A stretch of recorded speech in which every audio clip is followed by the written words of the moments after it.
don't know why I agreed to this trip. Maybe it was the way my parents begged for family time. Or maybe I just needed to get away, even if it meant going to the end of the world. Northern Finland in the dead of winter, a place where the sun barely rises and silence stretches endlessly over the snow. It sounded poetic, mysterious, like something worth filming. The drive was long and quiet. Dad kept his hands tightly gripped on the steering wheel, eyes locked on the narrow road that cut through a forest buried in snow. Mom barely spoke. She just stared out the window like she was listening for something, her fingers tapping the door rhythmically. She gets like that when she's anxious, and for some reason, she was on edge the moment we crossed into this frozen stretch of nothing. My little brothers sat behind me. Daniel, the youngest, was humming a weird little tune and waving out the window every few minutes. At first, I thought he was just playing. He's 6. That's what 6-year-olds do. But then I noticed him whispering, not to us, not to himself, but to someone, something. He kept saying things like he's still there, or he's walking again. I asked him once who he was talking about. He just smiled and said, "The man in the trees." I turned to look. Nothing. Just miles of white and black trunks stretching forever. No people, no animals, not even birds. But Daniel kept waving. My other brother, Aaron, had his headphones in and was lost in his game. 14 years old and completely checked out from the world. Typical. When I pointed out what Daniel was doing, he just rolled his eyes and told me to stop being creepy.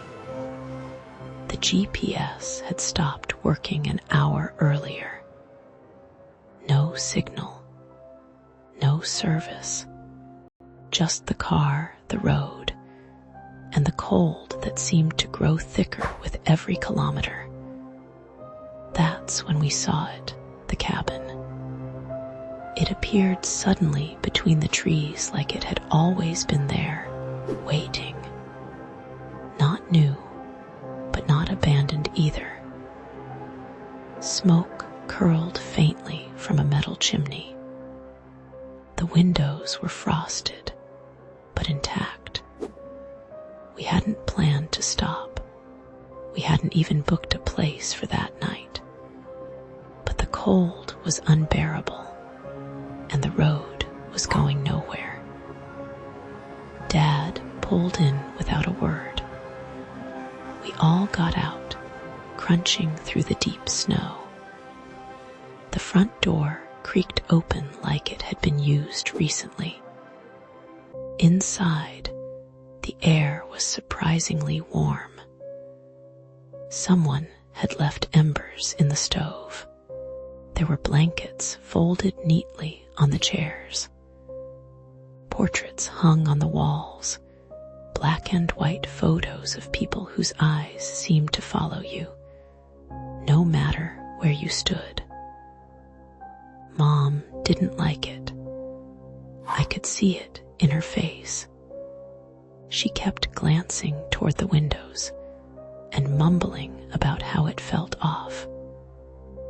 Dad brushed her off, said it was just the cold getting to her, but she wouldn't stop checking the doors. She even tried calling the car rental company, but her phone was still dead. All of ours were. That night, started reviewing some of the footage I'd taken during the drive. I'd been filming randomly, just capturing the scenery, the snow, the way the light looked like it came from nowhere. But in one clip, as I panned across the backseat, something was wrong. At the moment where the lens passed over the window behind Daniel, there was a shape, a human shape, not a reflection, not any of us, just a figure, standing outside, watching us. I paused the video, rewound, played it again. The figure didn't move, didn't wave. It just stood there. When I showed it to Mom, her face drained of color. She asked me how many times I'd filmed the windows. I didn't have an answer. We were too deep in the woods for pranksters or hikers, and no one had passed us on the road for hours. Later that night, Daniel started talking in his sleep. At least, that's what I thought at first. But his voice was right. It was too deep, too slow. He said things like, "This is where we stay, and he's still watching." When I leaned over to shake him, his eyes snapped open, and he stared right at me. His face was completely blank, but he smiled. The sound of footsteps came around 2 a.m., heavy ones overhead. The problem, there was no upstairs. The cabin had a single level. We all heard it. Dad grabbed a flashlight and checked every corner. Nothing. No attic, no crawl space, nothing on the roof. But the steps kept coming back every night, always from above. Aaron had a nightmare that woke the whole cabin. He was screaming and clawing at the air, yelling that we were stuck, that the snow was looping.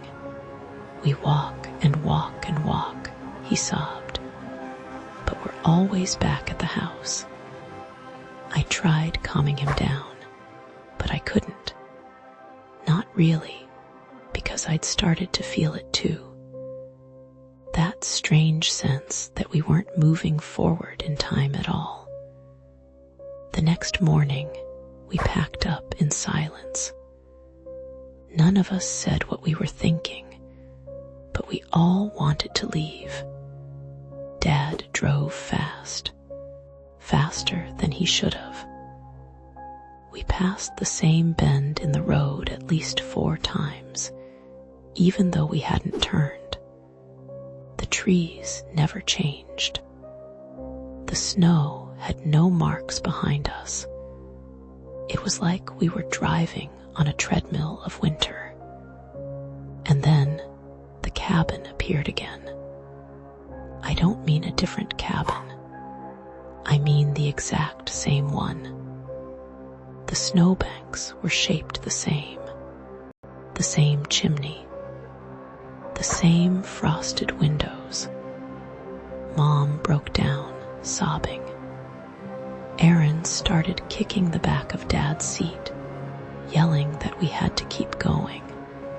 But Dad had already stopped. There was no way forward. The road just ended. A wall of trees where the path should have continued. That night, I reviewed the footage again. The figure in the window was no longer still. Frame by frame, it had moved closer, closer. Now it stood at the porch.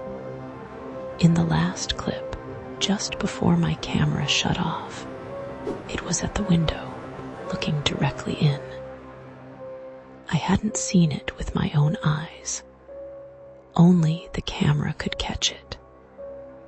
Daniel spoke again, but it wasn't him.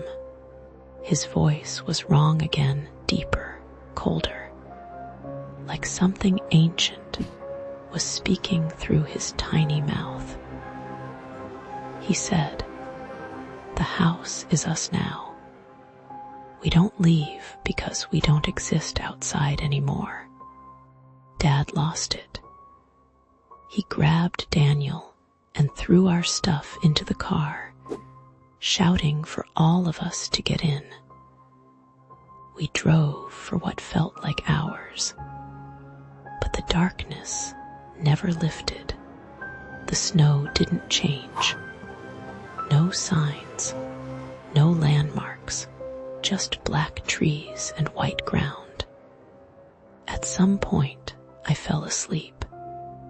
When I woke up, we were parked. The engine was off. Outside, the cabin was there again. Daniel was already standing by the window, smiling. I've stopped filming. My camera is in the corner, out of battery. But I don't think it matters anymore. We're not real in the same way we used to be. I look at myself in the mirror, and sometimes my face is wrong. Not because it looks different, but because the eyes don't look like mine. They look like someone else, watching me from inside. The loop doesn't end. Not really. We scream, we cry, we run, and the snow brings us right back, like it's swallowing our footsteps before they can mean anything. Every night we hear the footsteps. Every morning we see the cabin. And now the figure doesn't stay outside. It walks the halls. It watches us eat. It whispers to Daniel when we sleep. If someone finds this, I don't know what to tell you. Maybe we're already gone. Maybe we never existed in the first place. But if you're driving through the snow one day and you see a cabin where it shouldn't be, don't stop. Don't even slow down. Drive until you see something you recognize, or until the snow stops whispering your name. Have you ever heard a knock at your door when no one should be there, or felt eyes watching you just outside your window? If this story gave you chills, like, subscribe, and share it with someone who loves strange tales. Have your own terrifying experience. Tell us in the comments. Global Horror Archive will return very soon.